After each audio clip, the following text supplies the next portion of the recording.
সিরাজগঞ্জ যমুনা নদীর চারদিকে পানি, মাঝখানে তৈরি করা হয়েছে আঁকাবাঁকা পাকা সড়ক।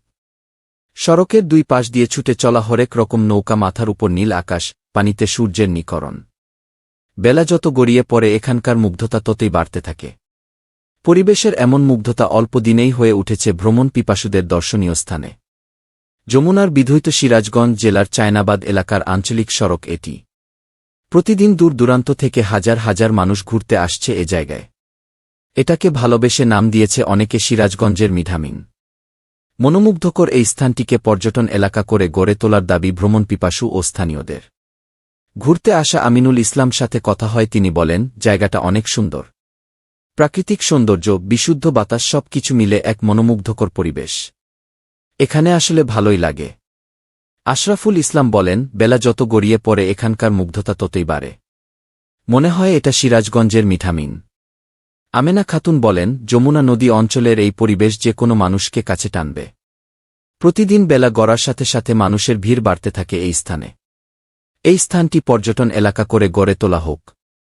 সজীব আহমেদ বলেন, সিরাজগঞ্জ শহর থেকে এসেছি আমরা কয়েকজন বন্ধু এই স্থানে ঘুরতে।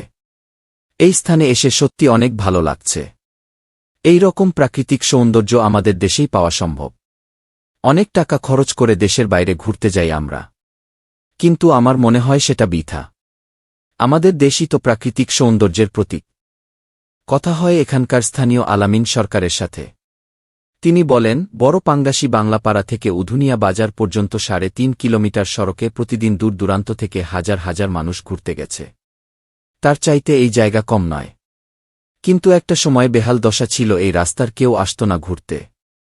এই রাস্তা হওয়াতে আমরা খুশি। এখন একটাই দাবি, এটা যেন পর্যটন এলাকা করে গড়ে তোলা হয়।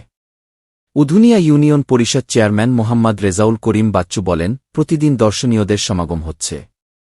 এই সড়কে বিদ্যুতের লাইটিং ব্যবস্থা ও দর্শনীয়দের জন্য আর সৌন্দর্য মনোরম পরিবেশ করার জন্য এমপি মহোদয়কে ইতিমধ্যে বলেছি।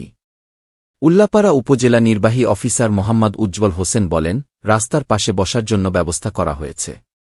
উপজেলায় থেকে দর্শনীয়দের জন্য রাস্তা পাশে ছাতার ব্যবস্থা করা হবে এবং এই পর্যটন কেন্দ্র নিয়ে আমাদের ভবিষ্যতে আরও চিন্তা ভাবনা আছে। বর্তমানে নিরাপত্তার জন্য রয়েছে টহল police. Habib Wahid, smart news for you.